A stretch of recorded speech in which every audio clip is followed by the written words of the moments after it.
Next topic is issue of debentures with condition as to redemption. क्या means हुआ कि हम इशू कर रहे हैं डिबेंचर्स को विद कंडीशन, यानी कि एक कंडीशन लगा के एज टू रिडम्पशन। रिडम्पशन का क्या मीनिंग होता है? अब आप किसी को पैसे उधार देते हो तो ऑब्वियसली वापस भी लोगे ना उससे। तो सेम ऐसे ही डिबेंचर्स क्या होता है कि कंपनी किसी से पैसा उधार ले रही है, तो जब कंपनी पैसा उधार ले रही है तो वो उसको वापस भी करेगी। तो जब वापस करने को हम क्या बोलते हैं? रिडम्पशन। तो इसके अंदर काफ़ी सारे केसेस आते हैं कि इशू एट पार, यानी कि हमने 100 के डिवेंचर को 100 में ही सेल करा है, लेकिन रिडीम भी कर रहे हैं पार पे ही, यानी कि रिडीम वापस भी करेंगे हम 100 का 100 पे ही।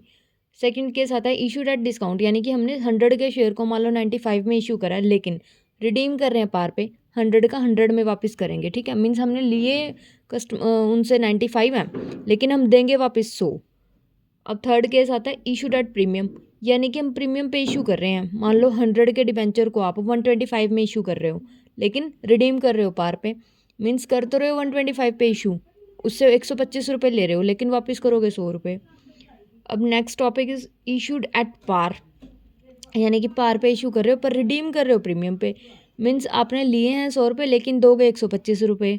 इशूड एट डिस्काउंट, यानी कि इशू तो करे हैं मान लो 100 के 95, मतलब आपने जो डिबेंचर होल्डर है उससे आपने 95 रुपये लिए हैं 100 की बजाय, लेकिन आप रिडीम कर रहे हो प्रीमियम पे। ठीक है, 95 लेके मान लो उसको 125 वापस दे रहे हो।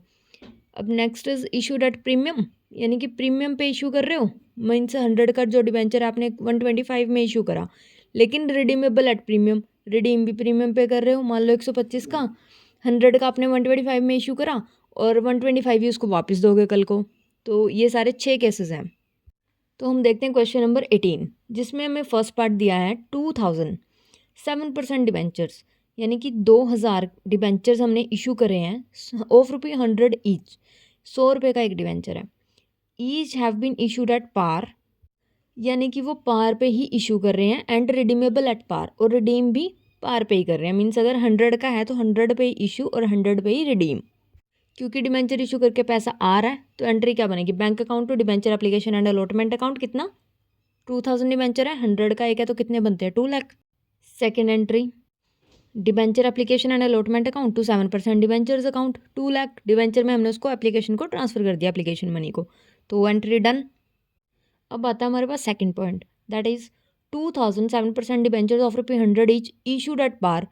अब इसको भी हम इशू तो कर रहे हैं पार पे, and are redeemable at 4% premium, लेकिन जो रिडीम करेंगे ना हम, वो करेंगे 4% प्रीमियम पे। अब 4% का क्या मतलब है? 100 रुपये का 4%, यानी कि 100 इंटू 4/100 कितना बनता है? 4 रुपये।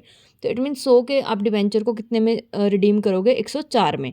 ठीक है, तो जब हम इशू करेंगे तो क्योंकि 100 का ही कर रहे हैं, तो bank account to debenture application and allotment account कितना आ जाएगा? 2 लाख, क्योंकि पैसा हमारे पास 2 ही लाख आया।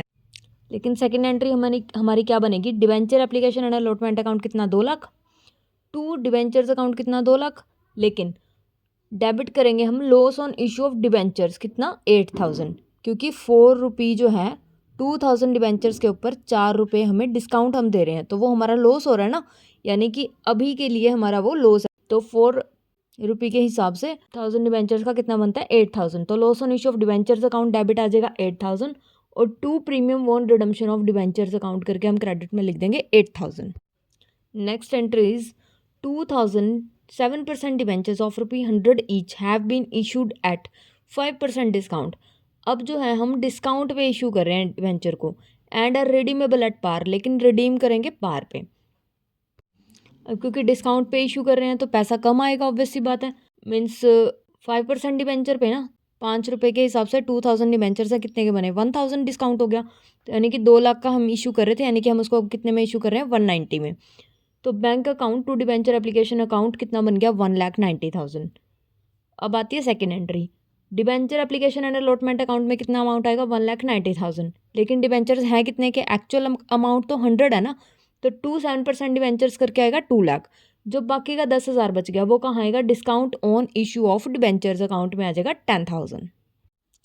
Fourth point is 2000 7% debentures of 100 each are issued at 5% discount, यानी कि 2000 7% डिबेंचर्स 100 ईच जो है हमने इशू करे हैं 5% डिस्काउंट पे।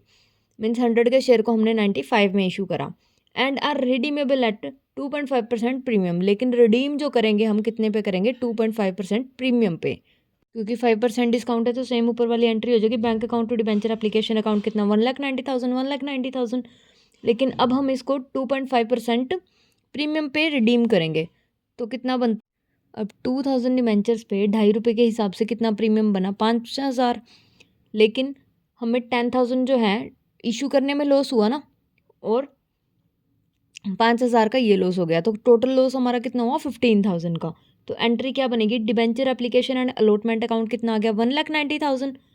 टू डिबेंचर्स अकाउंट, अब डिबेंचर्स कितने के हैं, 2 लाख के, तो to premium on redemption of debentures account कितना आ जाएगा, 5,000।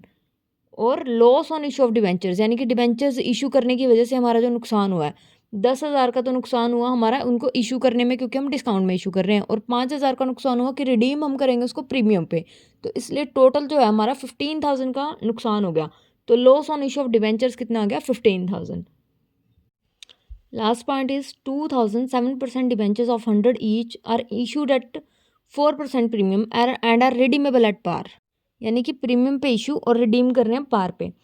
तो क्या एंट्री होगी, bank account to debenture application account कितना, क्योंकि 4% यानी कि ₹4 का हमारा प्रीमियम है जिस पे हम इशू कर रहे हैं, तो 4 के हिसाब से 2,000 इंटू 4 कितना हो गया, 8,000। तो यानी कि 2,08,000 में हमने इशू करा डिबेंचर, तो बैंक टू डिबेंचर एप्लीकेशन कितना आ जाएगा, 2,08,000 2,08,000। तो नेक्स्ट एंट्री क्या बन जाएगी हमारी, debenture application and allotment account कितना, 2,08,000। टू डिबेंचर्स में कितना अमाउंट आएगा, 2 लाख। तो ये 8,000 किस चीज़ के हैं, टू सिक्योरिटीज प्रीमियम में आ जाएंगे 8,000। Okay, thank you so much. Comment section में बताएं इस बार आप कितने मार्क्स स्कोर करोगे अकाउंट्स में।